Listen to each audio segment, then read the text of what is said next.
Hello and welcome to the Curious Life podcast. My name is Yana Firestone, but as you will have just heard, I am so thrilled. We have the brilliant Kate Casey joining us again.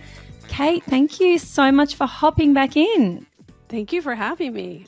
Australia's in my mind right now because I'm trying to track down somebody who will talk to me about the mushroom murders. Oh, yes. So we just had the verdict on that one. Mm-hmm. Guilty. Yeah. Were you following that one as it was unfolding?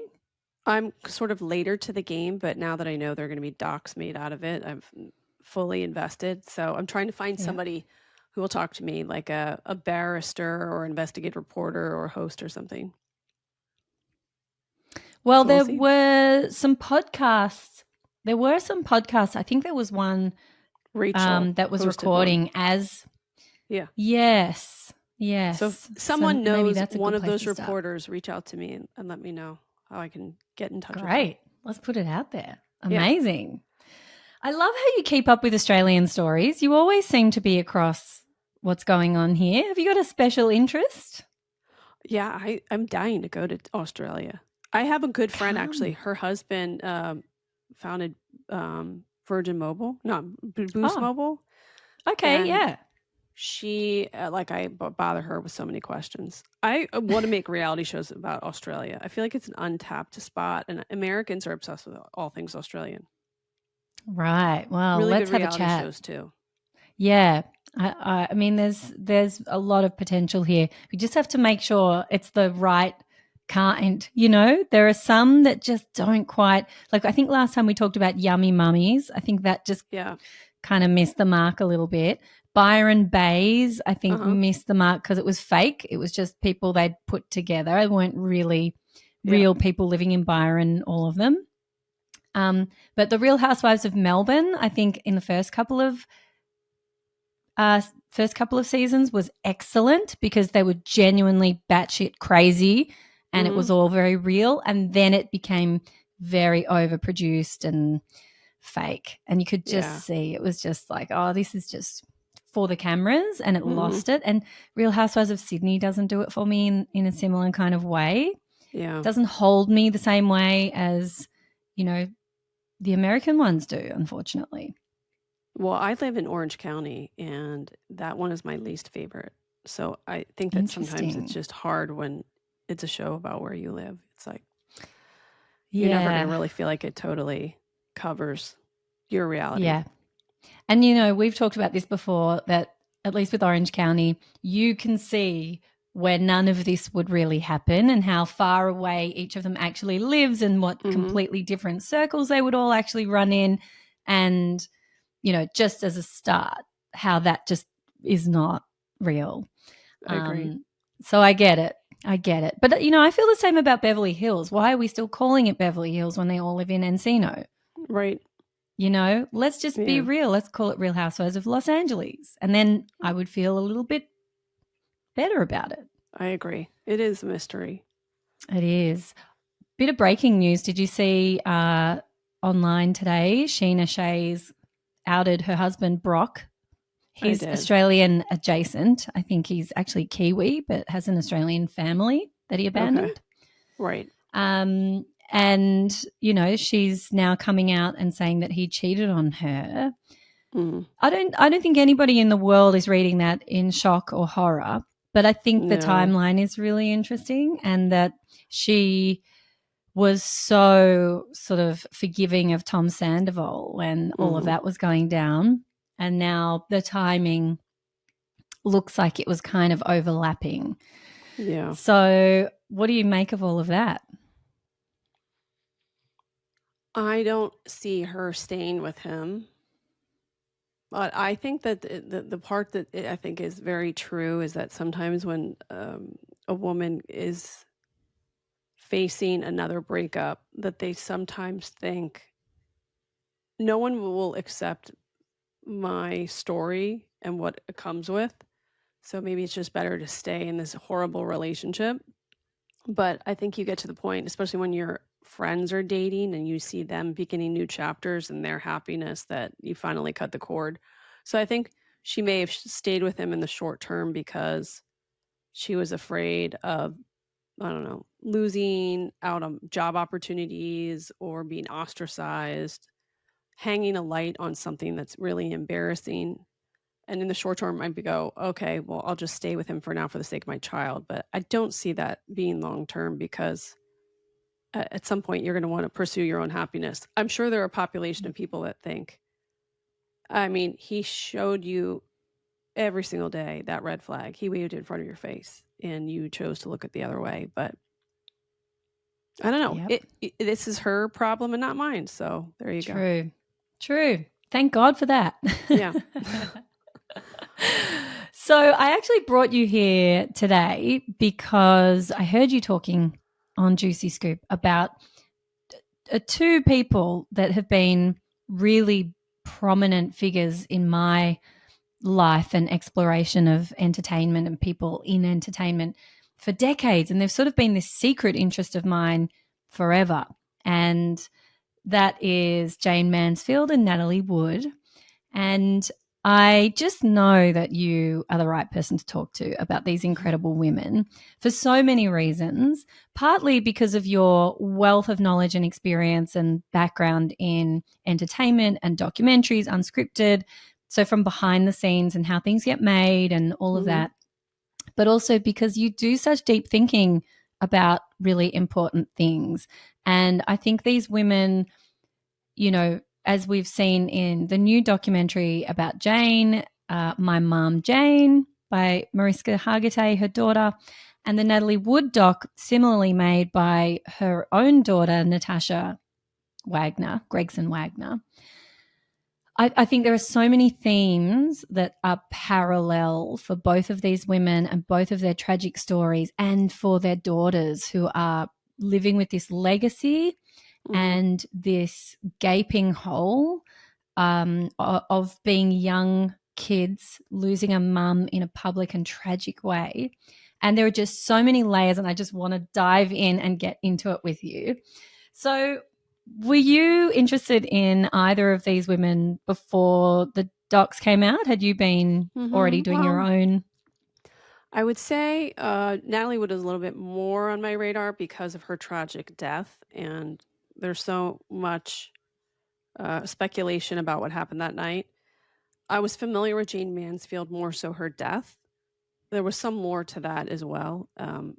Just hellacious rumors about the condition of her body when she died. And so I guess I was first introduced to those stories that way.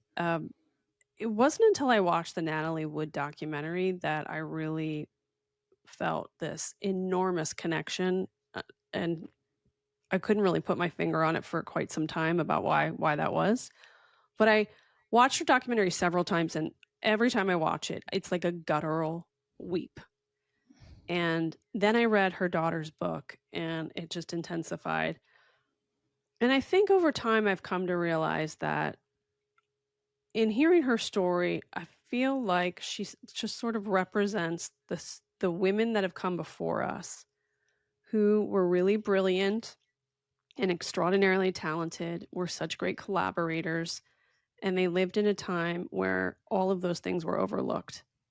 And my frustration at them not getting the recognition they so badly deserved. Maybe it's my own thread line in life where I feel like recognition is very important, and I'm frustrated for that. They were certainly ahead of their time, and then of course the added component of like the untimely deaths and what would have happened had they lived. And I know that a lot of people think of both of them as sort of stuck in a time period, but I do believe that if they had lived longer, that they would have done incredible things to move the needle for women. So part of that is like that mourning, what we never would have from their death. I think both of them were so brilliant, they likely would have not only had tremendous success in acting in roles that were multidimensional, but I think that they would have really spearheaded projects that move the needle for women, and that may have been in a position of power at a studio or a production company or even as an editor, but unfortunately lived in a time where youth was paramount. I'm sure a lot of people would argue that we are currently in that time too, but for Jayne Mansfield to die at 34 and for several years before that to have been in a position where she had to travel the country and do like a cabaret act. And she probably started that at like what, 28, 29 years old. And if she had lived, let's say, to her 70s or 80s or 90s, that could have been decades of work that really highlighted projects that other women who had similar talents, it would have pushed boundaries for women. So I think that's kind of, now that I think about it, what upsets me so much about their story and makes me feel so connected to it. I think without a doubt that Jayne Mansfield was ahead of her time because she was so savvy about marketing and branding. She knew how to craft a persona, what worked in the media. She was really clever, but also really business savvy. She would look through clips all the time. She worked with a publicist and would figure out places where she needed to be in order to expand her business. Very much ahead of her time. It's been said that she had 163 IQ. I wouldn't doubt that. She spoke 5 languages. She played 2 instruments. She has this baby at 17 years old, still wants to pursue a career as an actress. I mean, a 17-year-old right now, mother, would have a tremendous problem getting any kind of job. And she pursued her dream and was so clever about it, getting acting coaches at UCLA and in Hollywood, some of the very best acting coaches, going for roles that I'm sure people told her that she was not qualified for. Very much ahead of her time that way.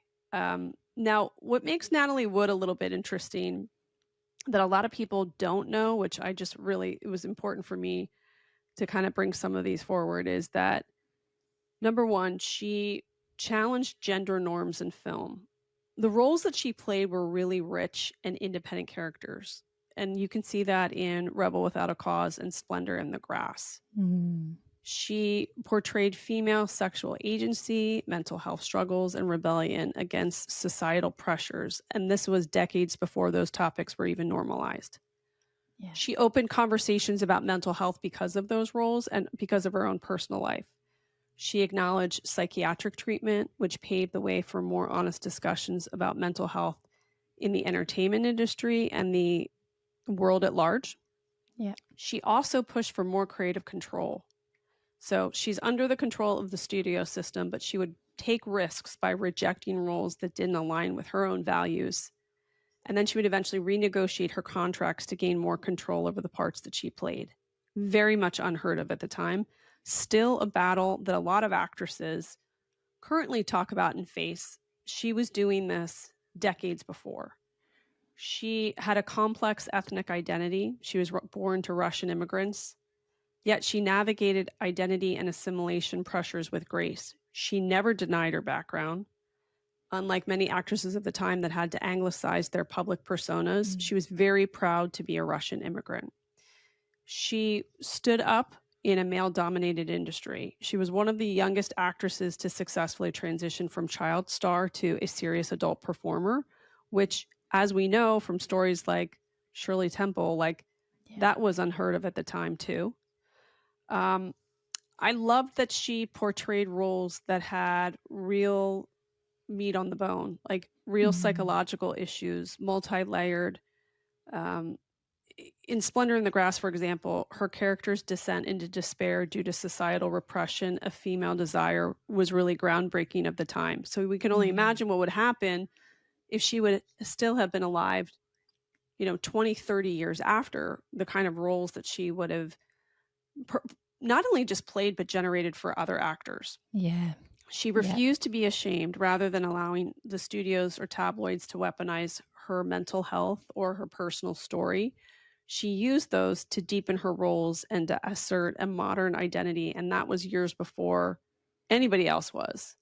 Yeah. And the other thing that I love so much about her is that in the documentary, there are so many actors that have said that their careers were possible because she took the risk of standing up for them, namely Robert Redford.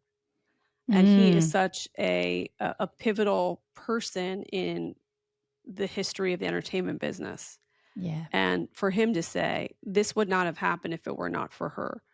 Yeah. So those are the things that really kind of connect me to her story. And I think that it's important that we talk about Natalie Wood so that she gets the recognition that she so deserves because of it. And then back to Yeah. Jayne Mansfield, it's frustrating that she felt like she had to dumb herself down. Clever that she knew how to kind of work the system.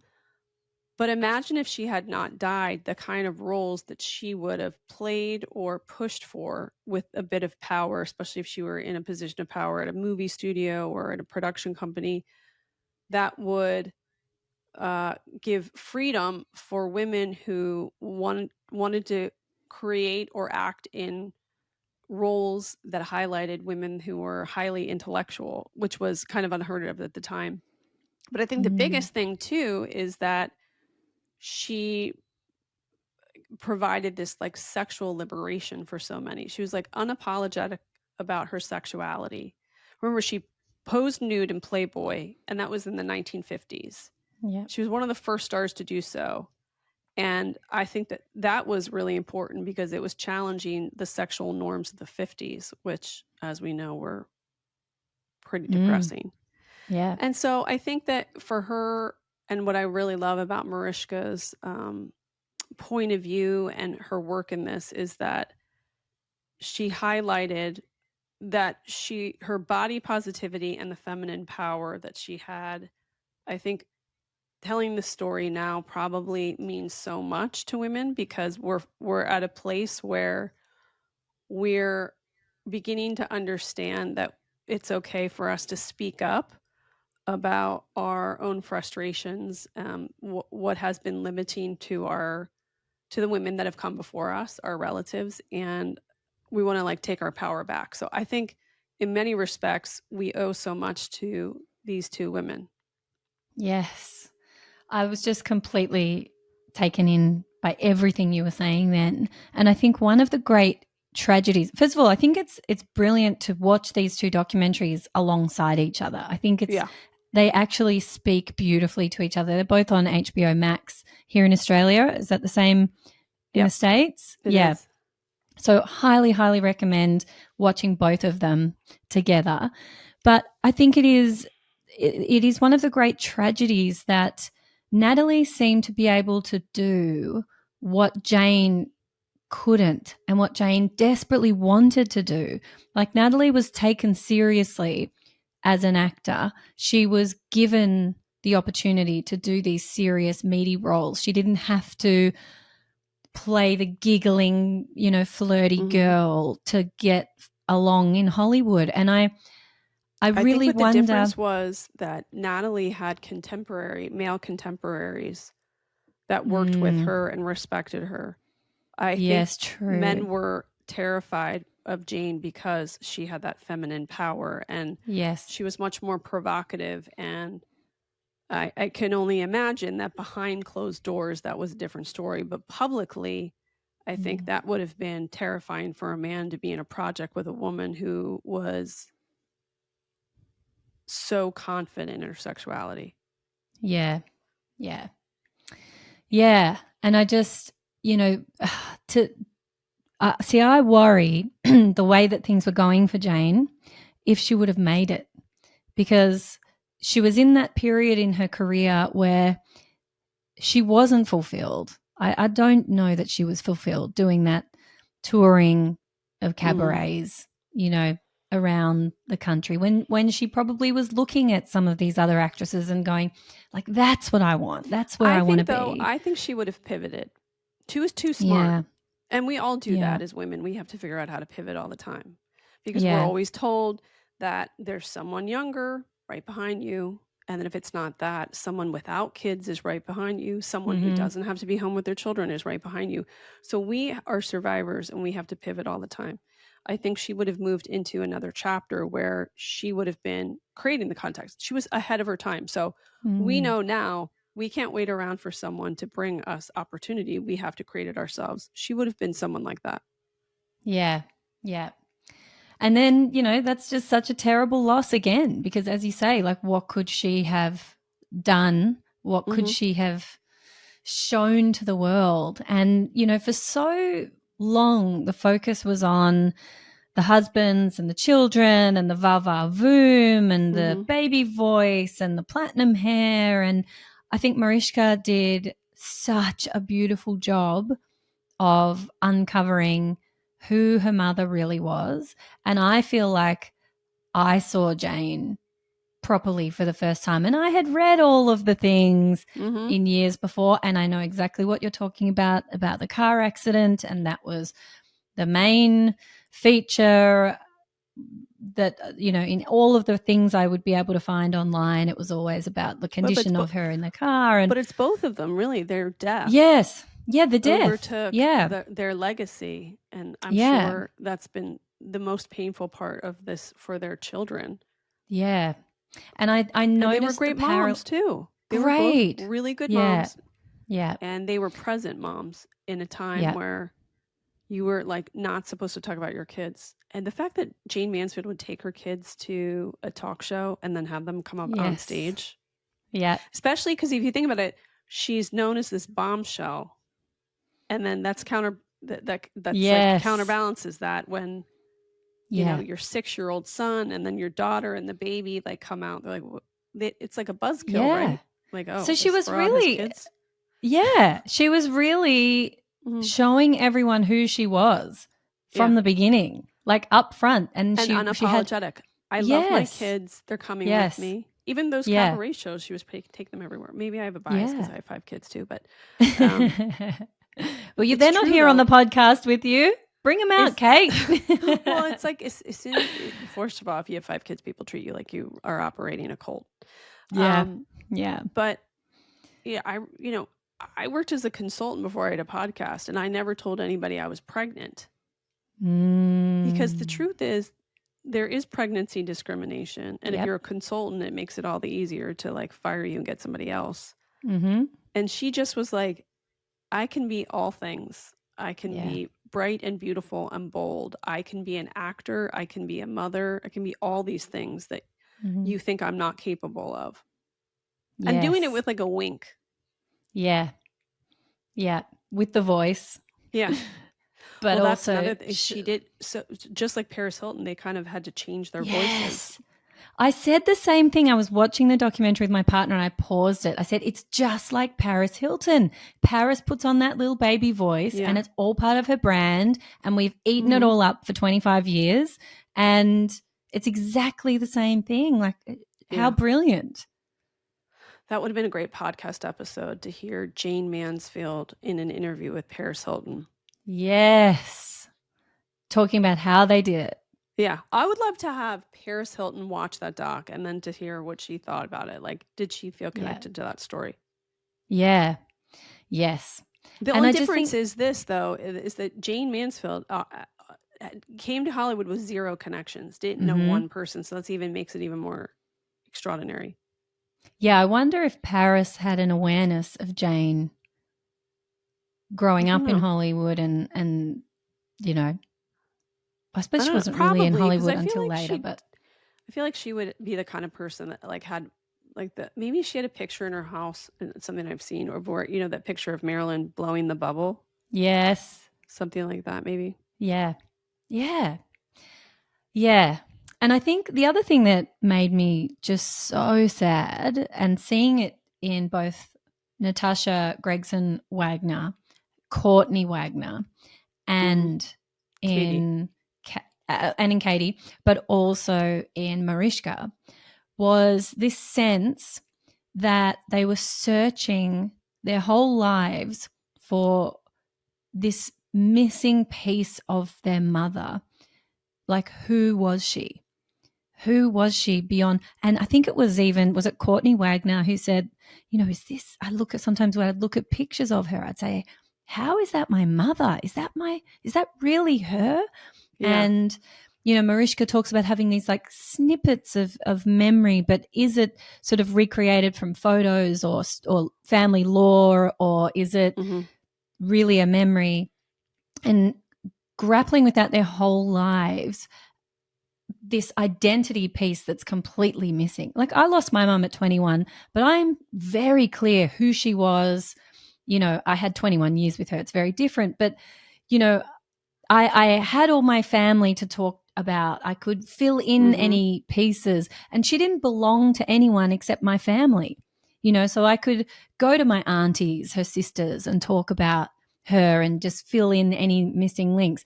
But she still belonged to us. She was our Yeah. person. Their mothers belonged to the world. Mm-hmm. And they were kind of struggling with this concept the whole time. Like, who is this woman that everyone in the world knows about, has authority over, is Mm-hmm. writing about, has like the fan club president knows more about my mother than I do. He knows Yeah. everything about my story Mm-hmm. than, in Mariska's case, than I do. And so how, as a young developing person, do you kind of, figure out your own identity and where your place is in this world when you've got this iconic, fantastical version of your mother, the person that you came from? And I think Mariska has come to a place, and I've listened to her on a few podcasts since watching the doc. She seems to be in such a loving and like, she's reclaimed her mum in such a big way that I actually feel like Jayne Mansfield belongs to her now, where before that it Mm-hmm. just felt like she was this separate entity entirely. Well, And then you have the rest of the world that wants her to have her as well. Yeah. So I think that was really, really interesting to kind of see those parallels with all the daughters, and just to kind of put that into perspective and think about, like, how do you reconcile Mm-hmm. that, and the Wood Wagner girls had much longer, I mean, they were 7 and 11, but it's better than 3. Mm-hmm. And it feels like there was a depth, a greater depth with their understanding of their mother. Whereas I feel like Mariska and potentially the brothers just had so much more missing from her. And to think that, they had this family storage unit and nobody had been in it since 1966 or... Well, that wasn't surprising to me because my husband's father died, I don't know, 27 years ago or so, 28. He only went into that storage like 2 years ago. Wow. I think it's overwhelming for people because it's like daunting to go through an emotional pile of things. And also, where do you put it? Yeah. And then what if all different people arguing what they want, and a lot of it's like old and needs to be thrown away. That's not really an easy thing to do. No, it's not. And I think I'm just a really sentimental hoarder. So for me, like, I can't get any new pieces of my mum anymore. And, if I were to magically stumble across some sort of treasure trove, which I actually did when my dad was moving out. He last year sold the family home that, he'd been in for 30 years. And we had to go through everything. And that was just, really emotional and hard. But I found so many pieces of treasure. And I'm talking about a little handwritten note or, things that just brought back so many visceral memories. And it's like, oh my God, yes, she was real. And that bit of my childhood was real. So, on some level, I completely relate to those girls about, like, it becomes so long that they become this sort of idea and less of like the day-to-day memory. Like, I can't remember sentences that she said to me. I can remember her laugh. I'll get like a kind of flash of her laugh, and I have this overall sense of love and being loved, and or when she was laughing or angry or moments, but I don't have the sort of day-to-day touch points that I probably did in the beginning. And so I'm sure for these girls, it's even further away and even more difficult to reconcile, because they are these people that live on in the minds of people like us, you know, and the rest of the world in a completely different way. So, yeah, I feel like I need another documentary from Mariska. I need her to go deeper into the archives. I want to hear more about what she's making of it. I don't want to give away any spoilers, but you know, that big reveal that Mariska does towards, you know, the end. I would love, I had so many questions about that. You know, when did she talk to the rest of the family in detail about it? Did they all just bury it like Mickey, her dad, did? I'm sure they probably all had, like, some of them had an idea, or maybe they knew, but it's all about, and I think for them, and in many families' cases, allowing someone the space to figure it out in their own terms, in their own time. So I think that's part of really loving someone well, is knowing that it's best to allow people to get the information they need when they're ready for it. Yeah. Yeah. And it felt like the love with those siblings was just so what's the word? I know, it's like, Unconditional. Can they adopt me? I want to be in that. Yeah. I want to be in that family. Amazing. And it feels like she would just be running into the arms of love no matter what she did or when she talked about things. I had Heather brought that up too. I thought that the stepmother Ellen was fantastic. Yes. But I kind of just think they all kind of meld together, and you know, I have to believe that, you know, all the relationships that we have in our lives, there's some reason for them. And I just look at that family and how it just seems like family magic. Like they all have got this like sparkle to them, and they work all so well together, and there's such deep and love and admiration for each of them. And as one will see when the story sort of unfolds, that they're added family members, and they all seem to just meld in perfectly. So it says a lot about the tone that I think that Jayne Mansfield set for everyone. You know, it really begins with one person kind of setting that tone. Yeah. And she sort of stepped away from the first husband, who potentially may not have had the same sensibilities. And then Mickey was the ultimate loving partner who took in her daughter from another marriage, had all of these other things going on eventually in the family, and was just nothing but love for the kids, and a rock and a support and an everything for those kids growing up. But I agree with you.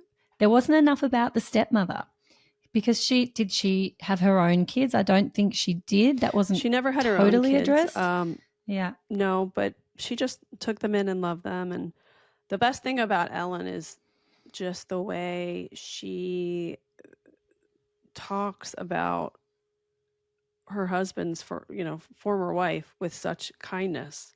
Like they had a great love story, and like I don't know a lot of people that would acknowledge that. So class act. She was a class act. Absolutely. And the whole family, I think, are just wonderful people. Absolutely. I mean, an ex-wife and a dead wife at that is something that most people can't ever compete with. But then it's Jayne Mansfield. Like, you know, she was magical and filling in so many blanks for Mariska. And thank God she'd been around when Jayne was alive, so that it wasn't just this idea of this like ghost of the past. It's someone that, you know, she was connected with. And I thought that was a beautiful inclusion. I'm so glad we heard from her. But one of the other things about Natalie Wood that, you know, I played Maria in West Side Story in 1999, and that's when I really found Natalie Wood, and then read the biographies about her, and there was barely internet at that time, so I was just doing all my research the old-fashioned way. And so I've always felt this kind of kinship towards her in that like superficial way. But, you know, the relationships that she had with the biggest people in music and film, I think far more than Jayne did. You know, I'm also a crazy Elvis fan, and I know all about the Elvis and Natalie Wood early connection that they had, and that didn't go very well. And so she's kind of been. Well, he was like a creep. Well, I think I hate to break that to everybody. No, stop it. You can't say that here. Sorry. But did you watch the Peacock documentary by my friend Barbara Shearer? I did. Yes, I did. I didn't know that was your friend, but yes. I'm in full denial about Elvis. There's nothing that could break that for me. I'm just I actually had a psychic say to me once that the reason I'm so connected to him is because I was one of his girlfriends in a past life. Maybe. And I could believe they say that. If there's someone historically that just you zero in on and you can't explain, I would say that there's with certainty that there's some connection. 100%. Well, I think that I was never. Why you don't want to listen to anything that's negative, for sure.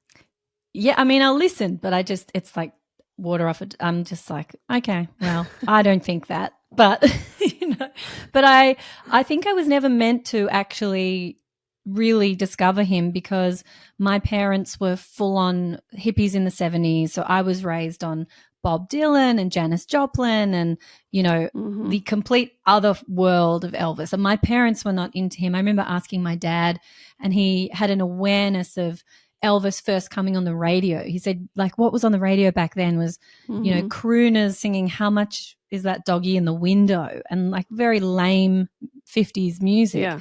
And so he had that awareness of like, wow, who is this person? But he was not interested in him at all and went the other way.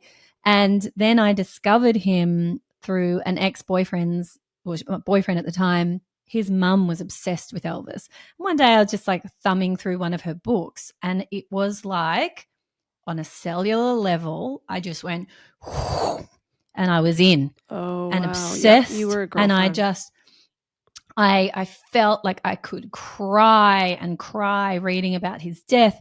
And then I consumed everything that ever existed about this man. I was trawling eBay for every little tangible. I've got a piece of his scarf, that he threw into an audience one day. I've got film cells. I've got every book, every song, every, rehearsal bit of music that was ever recorded, everything. I have, like, there's no stone unturned with Elvis. And I went to Memphis, and I was meant to go there for just a couple of days, and I extended it for 7 or 8. And I was at Graceland every day, and all the staff would look at me like, oh, you're back again, and give me sort of behind the scenes conversations and point things out. And I just, would get to the racquetball, walk past the racquetball, stadium that he'd built there. And I just knew that's where he had been playing the piano the night that he died, and all of those things. And I could just like cry and cry and cry. Like the grief was as real to me as when my mum died. And I can't explain maybe it. You were his mother, but maybe you were his mother. Maybe. Maybe. It feels like something like that. The mother's going to look away from the girlfriend stuff. Yeah. Yeah. Maybe I was Gladys. I'll take it. And that's why if another would go back to the house and would look at all the details, girlfriends just want to go back and look at his pictures. Yeah, true.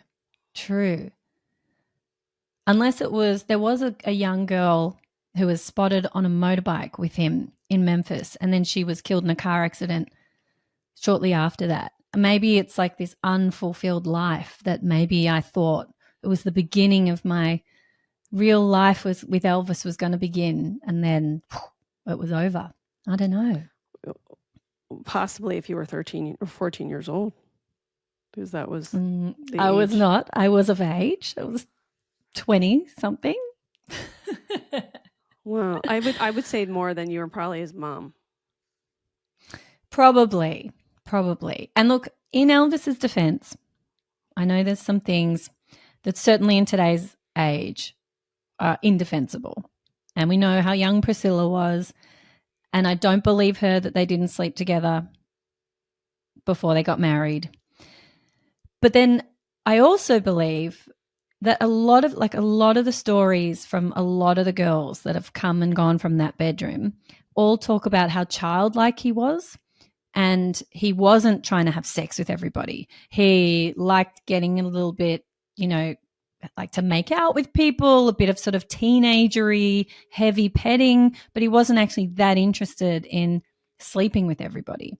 So did he have some sort of, was he stuck in a period of time potentially when he suddenly became famous? He's this young teenager, and is he frozen in time there? He hasn't developed past there. So for him, he's feeling safe with girls that are, his age in terms of where he's at psychologically and developmentally, and he's not necessarily doing the wrong thing by or he's acting that way to groom them. Potentially. I feel like I'm going to ruin your day. I don't know. You're not ruining. I promise you won't ruin my day. The denial is strong enough. Yeah, that doc really was very eye-opening, and hats off to Barbara Shear for all the work she put into that, because she had to interview so many of the exes. You should have worked on that project. I should have. Tell her when she's doing part 2 to call me. I can give the other perspective. I will.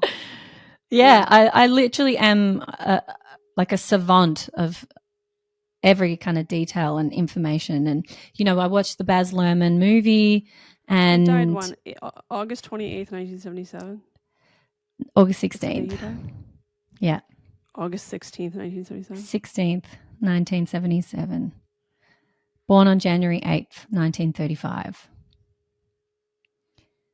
So Capricorn. Okay. And he was really into numerology, spirituality. He said he would wear a Star of David and a cross, and he said he didn't want to miss out on heaven on a technicality. And he was really towards the end doing a lot of exploration into other realms. He was going to meditation centers, and he was talking to monks, and he was talking to, he must have had this foreboding that, maybe. Yeah. And again, he was 42 years old. Natalie Wood was 43 years old. I'm 43 years old.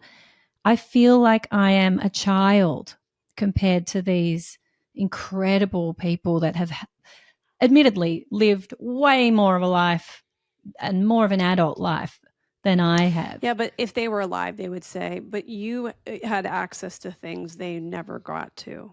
They were kind of stuck in some ways, perpetually stuck in certain aspects of their life that you've been able to explore that they never did. And I have a control over my life that neither of them did.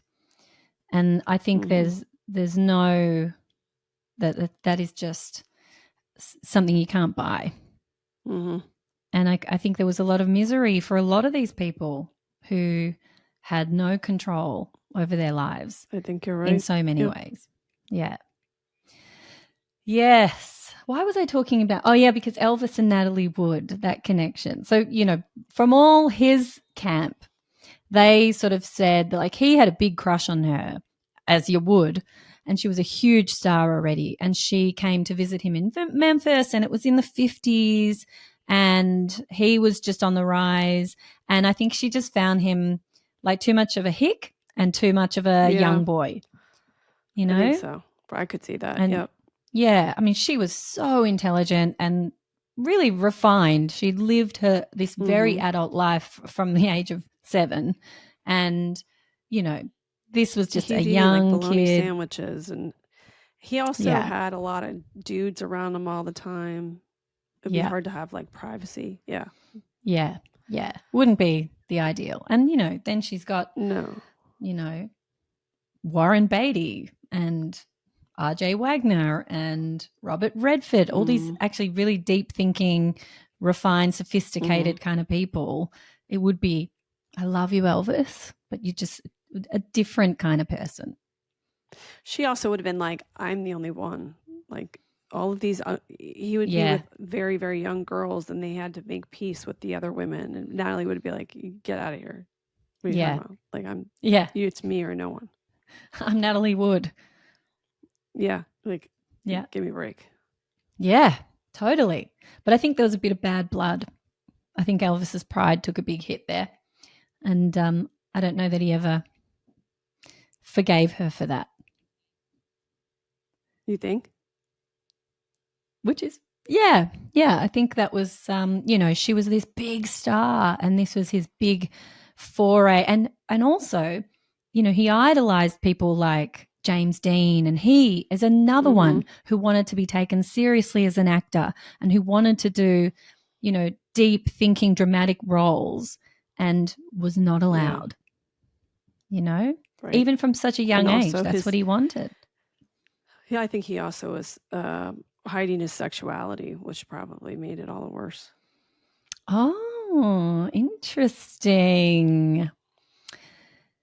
Yeah, I don't know about that. Because we hear about people that have, unless he absolutely never dabbled, because there would have been another Elvis and Me book. Like every single person who ever had any relation to him has written, But well, I think that was a secret that Natalie kept for him. You think? Mm. Mm. She was a good secret keeper, and she didn't shame anybody. Yeah. She was like a very thoughtful, generous friend. And I think that's why people really gravitated to her. Yeah. Yeah. There were a few people in that documentary who spoke about things like that and the way that she made everybody feel like they were the most important person in the room when truly she was. Right. I know we started this conversation with, the focus has always been on these women's death, but I would love to hear your thoughts on Natalie's story, because it wasn't that long ago. What do I think happened to her? Yeah, because I think it was just an accident. But do you think it was an accident? I have a medium friend who I've asked. Yeah, I think it was an accident. I think she just had a lot to drink. May have done like pills or something, and I think it was just. Now, she had a deep fear of dark water, but I believe it was her. It was like some medium that told her mother that when she was young too. That probably fed into that. Although she did have a bad experience with dark, cold water. On the set of that movie. Yeah, that's actually my fear too. I almost drowned as a kid too, so I kind of get that. But I think that it was just an accident. So I think there was probably like a lot of arguing as like drunk people, and that it was just, she fell in and probably just couldn't get to a place where she could get herself out of the water, probably because she had too much to drink. Yeah, and I the absolutely coroner, in no way think that R.J. Wagner would have done something to hurt her at all. Okay, so a couple of things I want to throw at you. The coroner who did the original investigation didn't do any scrapings under the fingernails or anything like that, which you would normally do in any case. Well, yeah, because she's like a movie star. Yeah. So, her sister Lana and some other people have... Her sister Lana, I don't think can be trusted. No, I don't think she's reliable at all. But I think she's one of the people that were advocating for, some... I don't know what you could do now, but some sort of reopening of the case. And I think the DA did reopen the case, or the coroner changed the death certificate to say instead of drowning, accidental drowning, they changed it to drowning and other unidentified causes. Which probably are the drugs and the alcohol. But also that coroner who did the original autopsy, I think he came out and said, I believe the weight of her coat, she was wearing a big heavy parka, which had down in it, I think. And he said that would have been like 20 to 30 pounds, and that would have, made it impossible for her in an inebriated state to fight against. But then there was a book written about her maybe in the last 10 years where the author had done an investigation and spoken with the captain of the yacht in depth, and he repeatedly thinks that RJ should be put on the stand. He said he's done something terrible. I believe they were fighting, and he told her to get off the effing boat. And a 17-year-old at the time, person on a ship nearby, also heard screaming, a woman screaming, help me, help me, help me. So if he can hear that on the other side of the water somewhere, why could nobody on the boat hear her screaming for help? That's something they that had music on and they were drunk and high. Yeah. So you don't think this? I don't think it's some big thing. I think sometimes the simplest answer is the reason. Well, the other piece from that book was that, and look, I mean, it could all be complete bullshit. People looking for their moment, of importance. But the other thing the ship's captain said was the other thing that made him concerned about it was that RJ would not let him turn on the searchlight for 4 hours after she'd been missing. So that's weird to me.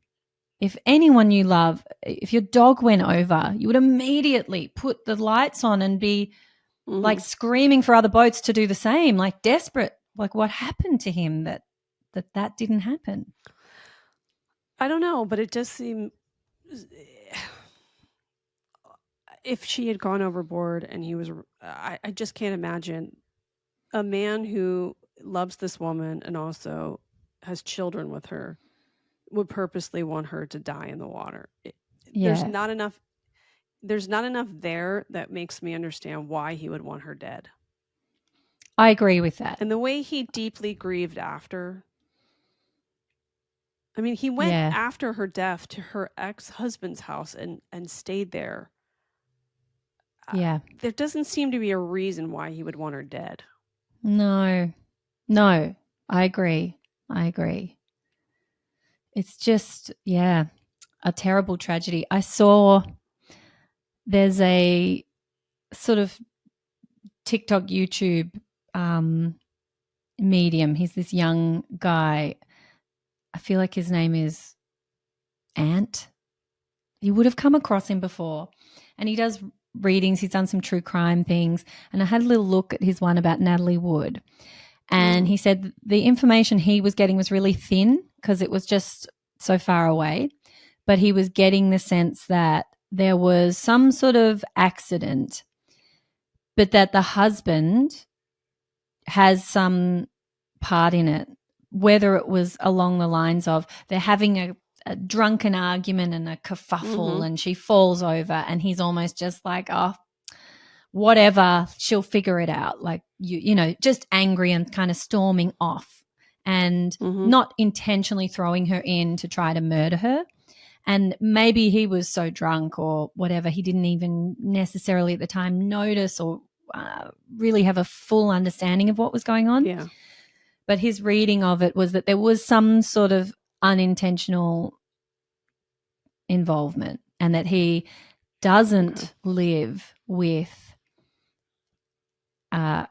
guilt in the way that you think you might, that he's actually got less empathy. And he said there's someone else there on the boat at the time. There's a male who knows what happened.